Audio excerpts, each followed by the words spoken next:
அஸ்ஸலாமு அலைக்கும் வரஹ்மத்துல்லாஹி வபரகாத்துஹு. அல்ஹம்துலில்லாஹ் வஸ்ஸலாத்து வஸ்ஸலாமு அலா ரசூலில்லாஹ் அம்மா பாத். கண்ணியத்திற்குரிய சகோதர சகோதரிகளே, நாம் கண்ணியமிக்க புனிதமிக்க மாதமான ரஜபு மாதத்திலே அமர்ந்து கொண்டு இருக்கிறோம். இந்த மாதம் அல்லாஹுவால் புனித மாதமாக, போர் செய்வதற்கு தடை செய்யப்பட்ட ஒரு மாதமாக அல்லாஹ் இதனை தேர்ந்தெடுத்திருக்கிறான். இந்த மாதத்தை பொறுத்த வரைக்கும் நபிகள் நாயகம் ஸல்லல்லாஹு அலைஹி வஸல்லம் அவர்கள் எந்த ரஜபு மாதம் புனித மாதம் என்பதையும் மிக தெளிவாக நமக்கு ஹதீஸின் மூலமாக விளக்கி இருக்கிறார்கள். அல்லாஹ் சுப்ஹானஹு வ தஆலா தன்னுடைய திருமறையிலே சொல்லுகிறான், இன்ன இத்தத்து ஷுஹூரி இன்தல்லாஹி இஸ்னா அஷ்ர ஷஹரன் ஃபீ கிதாபில்லாஹ் யௌம ஹலகஸ் ஸமாவாதி வல் அர்த் மின்ஹா அர்பஅத்துன் ஹுருமுன் ذلك الدீனுல் கய்யிம் ஃபலா தظلمு ஃபீஹின்ன அன்ஃபுஸக்கும். அல்லாஹ் தன்னுடைய திருமறையிலே மிக தெளிவாக சொல்லுகிறான், இந்த வானம் பூமி படைக்கப்பட்ட நாளில் இருந்து அல்லாஹுடைய கணக்கில் மாதங்கள் என்பது 12ஆக இருக்கிறது. அதிலே 4 மாதங்களை அல்லாஹ் சுப்ஹானஹு வ தஆலா புனித மாதங்களாக ஆக்கியிருக்கிறான். அந்த மாதங்களில் நீங்கள் உங்களுக்கு நீங்களே தீங்கிழைத்துக் கொள்ள வேண்டாம் என்று அல்லாஹ் சுப்ஹானஹு வ தஆலா தடுக்கிறான். இந்த ரஜபு மாதத்தை பொறுத்த வரைக்கும் இஸ்லாமிய மார்க்கத்தில் முக்கியமான ஒரு மாதமாக பார்க்கப்படக்கூடிய மாதம் புனித மாதம். ஆனால் இந்த புனித மாதத்தை காரணம் சொல்லியே மார்க்கம் அனுமதிக்காத பல்வேறு விஷயங்களை மார்க்கமாக செய்து கொண்டிருக்கிறார்கள், நற்காரியங்கள் என்று செய்து கொண்டிருக்கிறார்கள். அப்ப இந்த விஷயங்கள் எல்லாம் மார்க்கத்திலே அனுமதிக்கப்பட்டிருக்கிறதா என்று சொன்னால் மார்க்கத்திலே அனுமதிக்கப்பட்ட விஷயங்கள் அல்ல.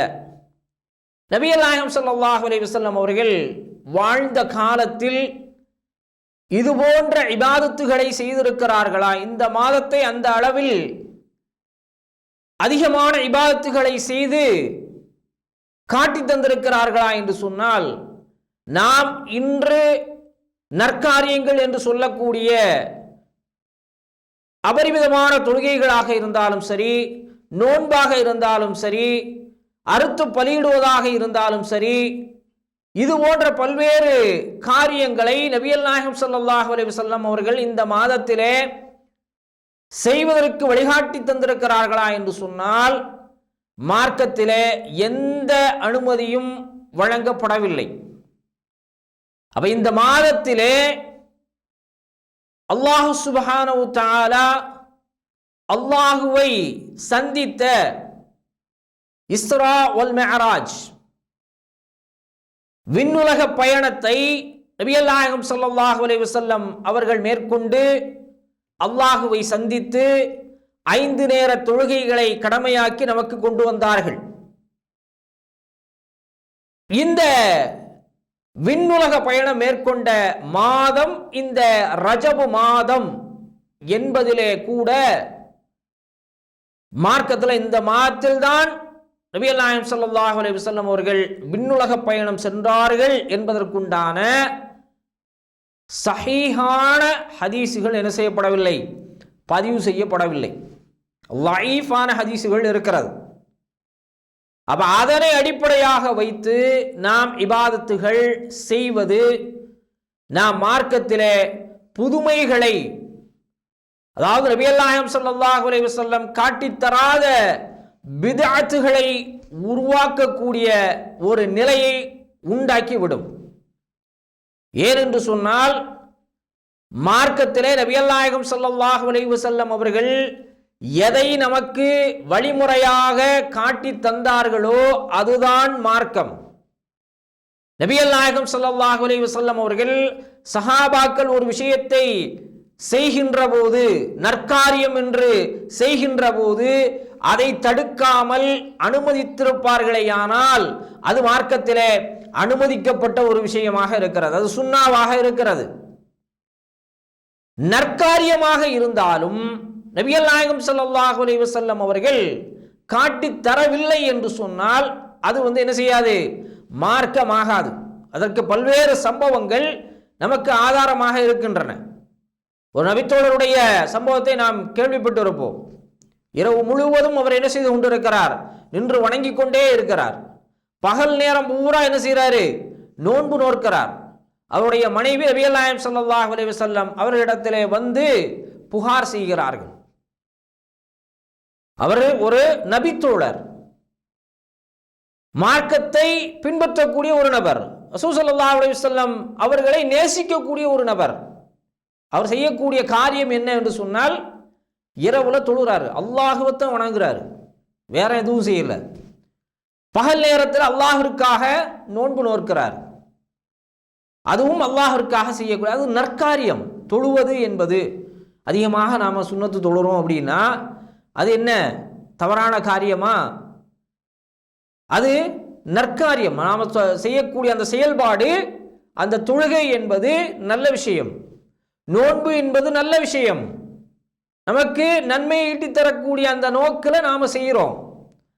ஆனால் அது மார்க்கம் அனுமதித்திருக்கிறதா என்பதை பார்க்க வேண்டும். நபிகள் நாயகம் ஸல்லல்லாஹு அலைஹி வஸல்லம் அதை அனுமதிச்சிருக்கிறாங்களா?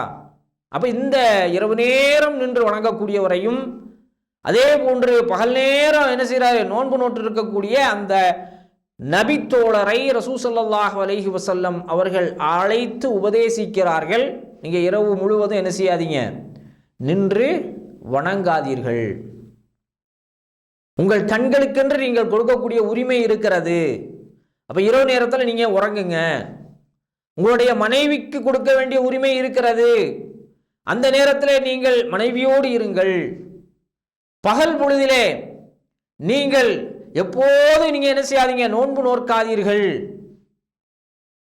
ஒரு நாள் நோன்பு வையுங்கள், ஒரு நாள் என்ன செய்யுங்க? நோன்பை விட்டு விடுங்கள். அப்போ இந்த செயல்பாட்டை நபிகள் நாயகம் ஸல்லல்லாஹு அலைஹி வஸல்லம் அவர்கள் என்ன செய்கிறாங்க? கண்டிக்கிறாங்க. அது நற்காரியமாக இருந்தாலும் மார்க்கம் என்ன செய்யலை? அதற்கு அனுமதி வழங்கவில்லை. அதைத்தான் நாம் என்ன செய்ய வேண்டும்? இங்கே கவனத்திலே கொள்ள வேண்டும்.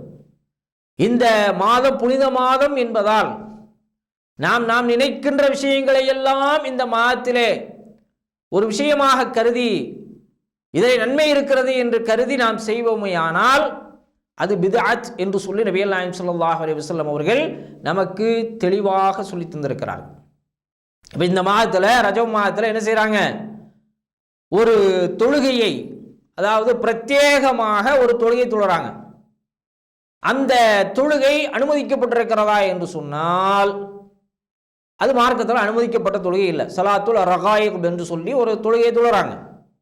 அப்போ இந்த தொழுகை ரசூல் ஸல்லல்லாஹு அலைஹி வஸல்லம் வாழ்ந்த காலத்தில் என்ன செய்யலை? ரசூல் ஸல்லல்லாஹு அலைஹி வஸல்லம் இப்படி ஒரு இபாதத்தை செய்யவில்லை. அதே போன்று இமாம்கள், மார்க்க அறிஞர்கள், சஹாபாக்கள் எல்லோருமே இந்த விஷயத்தை என்ன செய்கிறாங்க? இப்படி ஒன்று நபிகள் நாயகம் ஸல்லல்லாஹு அலைஹி வஸல்லம் உடைய காலத்தில் நடைபெற்றதில்லை. இது ஒரு பித்அத், ஒரு நூதன பழக்கம் என்று சொல்லி நபிகள் நாயகம் ஸல்லல்லாஹு அலைஹி வஸல்லம் அவர்கள் செய்யாத செயல் என்று சொல்லி என்ன செய்கிறாங்க? இதை மறுக்கிறார்கள். அதே போல ரஜப் மாதத்தில் என்ன செய்யறது? குறிப்பிட்ட நாட்களில் நோன்பு நோற்பது. அன்னை ஆயிஷா ரலியல்லாஹு தஆலா அன்ஹா அவர்கள் சொல்லுகிறார்கள், நபிகள் நாயகம் ஸல்லல்லாஹு அலைஹி வஸல்லம் அவர்கள் இந்த ரஜப் மாதத்தில் என்று குறிப்பிட்டு என்ன செய்யறதில்ல? நோன்பு நோற்பதில்லை. அதாவது ரசூலுல்லாஹ் எப்போ வழக்கமாக வரக்கூடிய, இப்போ ரஜப் மாதத்தினுடைய 13, 14, 15 அது எப்போவுமே என்ன செய்யறது? நோன்பு பிடிக்கக்கூடிய நாள். அதே போன்று திங்கட்கிழமை, வியாழக்கிழமை சுன்னத்தான நோன்புகள் வைக்கக்கூடிய நாள். இதிலையெல்லாம் நபிகள் நாயகம் ஸல்லல்லாஹு அலைஹி வஸல்லம் அவர்கள் நோன்பு நோற்பார்களே தவிர இந்த மாதத்துக்குன்னு தனியாக சில நாட்களை ஒதுக்கி என்ன செய்ய மாட்டார்கள்? நோன்பு வைக்க மாட்டார்கள். அப்போ மக்களுக்கு மத்தியில் அறியாமையினால ஒரு வழக்கு இருக்குது. என்ன அப்படின்னு சொல்லி சொன்னால், இந்த மாதத்தில் முதல் 10 நாட்களில் தொடர் நோன்பு வைக்கக்கூடிய மக்கள் இருக்கிறார்கள். இது மார்க்கத்தில் அனுமதிக்கப்பட்ட விஷயம் கிடையாது. அதே போல இந்த ரஜபு மாதத்தில் என்ன செய்கிறாங்க அப்படின்னா, இஅ்திகாஃப் இருக்கக்கூடிய பழக்கம் சில நாடுகளிலே இருக்கிறது. சில மக்கள் இந்த பழக்கத்தை என்ன செய்கிறாங்க? இந்த ரஜப் மாதம் புனித மாதம் என்பதனால் இதை செய்கிறார்கள். இந்த இஅ்திகாஃப் என்பது ரமலான் மாதத்திலே செய்யப்படக்கூடிய இபாதத். ரமலானில் தான் நபிகள் நாயகம் ஸல்லல்லாஹு அலைஹி வஸல்லம் காட்டி தந்தார்கள். அப்போ அதை நாம் என்ன செய்யக்கூடாது? இந்த ரஜபு புனித மாதம் தானே, இதில் செய்வோம் என்று சொல்லி நாம் என்ன செய்யக்கூடாது? செய்யக்கூடாது. அதே போல இந்த ரஜபு மாதத்தில் நேர்ச்சைகள் செய்து பலியிடக்கூடாது. இப்ப இந்த பழக்கம் என்பது அறியாமை கால பழக்கம் என்பதை நமக்கு ஹதீஸ் உணர்த்துகிறது. ஏன்னா நபிகள் நாயகம் ஸல்லல்லாஹு அலைஹி வஸல்லம் அவர்களுடைய காலத்திற்கு முன்பிலிருந்தே இந்த ரஜபு மாதம் என்பது புனித மாதம் தான். அதாவது இஸ்லாம் வருவதற்கு முன்னால் எந்த மாதங்கள் புனித மாதங்கள் என்று இருந்ததோ அதே மாதத்தை தான் அல்லாஹ் சுப்ஹானஹு வ தஆலா இஸ்லாமிய மார்க்கம் வந்ததற்கு பிறகும் என்ன செய்தார்கள், அந்த புனித மாதங்களாக அறிவித்தார்கள். அப்ப அதுல இந்த ரஜபு மாதத்தை மட்டும் அன்றைக்கு இருந்த அரபுகள் என்ன செய்வான்னு சொன்னா, அவர்களுடைய செயல்பாடுகளுக்கு ஏற்றவாறு என்ன செய்வாங்க, மாற்றி வைத்துக் கொள்வார்கள். ரஜபு மாதம் என்ன செய்யணும், ஒவ்வொரு வருஷமும் ஒவ்வொரு நாள்ல ஒவ்வொரு இடத்துக்கு மாறும். அதனாலதான் நபிகள் நாயகம் ஸல்லல்லாஹு அலைஹி வஸல்லம் தெளிவாக சொன்னார்கள், இந்த 2 மாதங்களுக்கு இடையில் வரக்கூடிய ரஜபு என்று சொல்லக்கூடிய மாதம்தான் புனித மாதம். மற்ற மாதங்களுக்கு அடுத்து இவர்கள் ஒரு ரஜபை வைத்து செய்யக்கூடிய அந்த மாதங்கள் புனித மாதம் கிடையாது என்று தடுத்தார்கள். அதே போல அந்த ரஜபு மாதத்தில் அன்றைக்கு இருந்த ஜாஹிலியாக்கள், அதாவது இஸ்லாத்திற்கு முன்னால் இருந்த மக்கள் ஒரு பழக்கம் வைத்திருந்தாங்க. என்ன அப்படின்னு சொன்னா, அந்த மாதத்தில் தலை பிராணிகளை, அதாவது முதலாவதாக பிறக்கக்கூடிய குட்டிகளை பலி கொடுக்கக்கூடிய பழக்கம் இருந்தது. அதே போன்று பிராணிகளை இந்த ரஜபு மாதத்திற்கென்று நேர்ச்சை செய்து அறுக்கக்கூடிய பழக்கமும் அன்றைக்கு இருந்தது. அப்ப இதையெல்லாம் இஸ்லாமிய மார்க்கம் முற்றிலுமாக என்ன செய்தது, தடுத்தது என்று சொல்லி அபூ ஹுரைரா ரலியல்லாஹு தஆலா அன்ஹு அறிவிக்கிறார்கள். அதாவது அறியாமை காலத்திலே இருந்த அந்த பழக்கம், அதாவது முதல் குட்டியை, தலை குட்டியை என்ன செய்வது, பலியிடுவதும் அதே போன்று பிராணிகளை பலியிடுவதும் இஸ்லாமிய மார்க்கம் வந்ததற்கு பிறகு தொடரவில்லை என்பதை அபூ ஹுரைரா ரலியல்லாஹு தஆலா அன்ஹு அறிவிக்கிறார்கள்.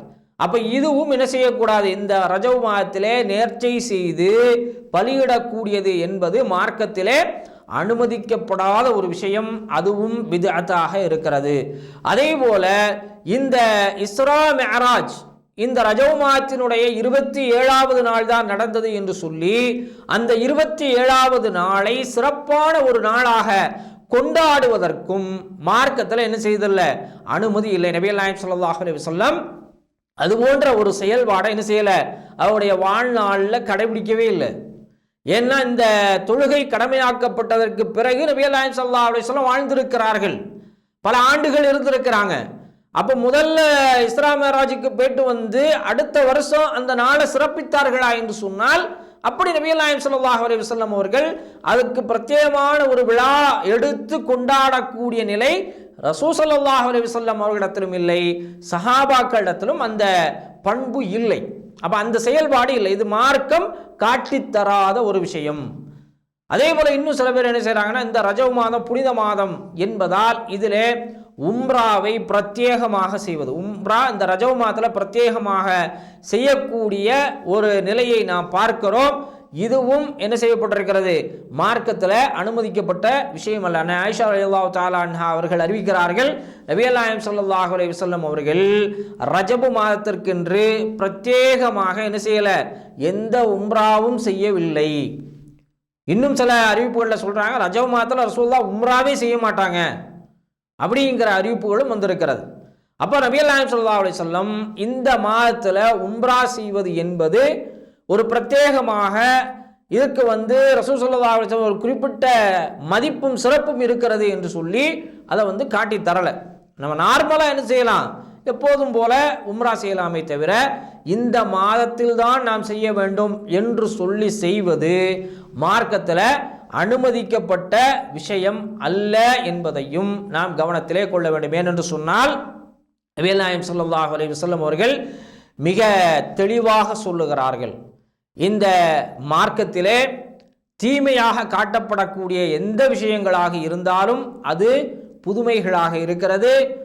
ஒவ்வொரு புதுமைகளும் பித்அத்துகள், அந்த பித்அத்துகள் அனைத்தும் நரகத்திலே நம்மை கொண்டு சேர்க்கும் என்பதை நபிகள் நாயகம் ஸல்லல்லாஹு அலைஹி வஸல்லம் அவர்கள் மிக தெளிவாக நமக்கு சொல்லி தந்திருக்கிறார்கள். எனவே அந்த அடிப்படையிலே இந்த ரஜபு மாதத்திலே நபிகள் நாயகம் ஸல்லல்லாஹு அலைஹி வஸல்லம் அவர்கள் பிரத்யேகமாக இன்றைக்கு நல்ல விஷயங்கள் என்று சொல்லி எதையெல்லாம் மார்க்கமாக செய்கிறார்களோ இவை எல்லாம் பித்அத்துகளாக இருக்கிறது. இவற்றை எல்லாம் விட்டு நாம் என்ன செய்ய வேண்டும்? முழுமையாக விலகிக்கொள்ள வேண்டும். அதே போன்று இந்த மாதம் புனித மாதம் என்பதால் அதிலே அனுமதிக்கப்பட்ட இபாதத்துகளை அதிகமாக செய்வது நமக்கு நன்மையை ஈட்டித்தரும். எனவே அப்படிப்பட்ட நன்மக்களாக நம் அனைவரையும் அல்லாஹ் சுப்ஹானஹு வ தஆலா ஆக்கி அருள் புரிவானாக. வாஹிர் தஅவானா அல்ஹம்துலில்லாஹி ரப்பில் ஆலமீன். அஸ்ஸலாமு அலைக்கும் வரஹ்மத்துல்லாஹி வபரகாத்துஹு.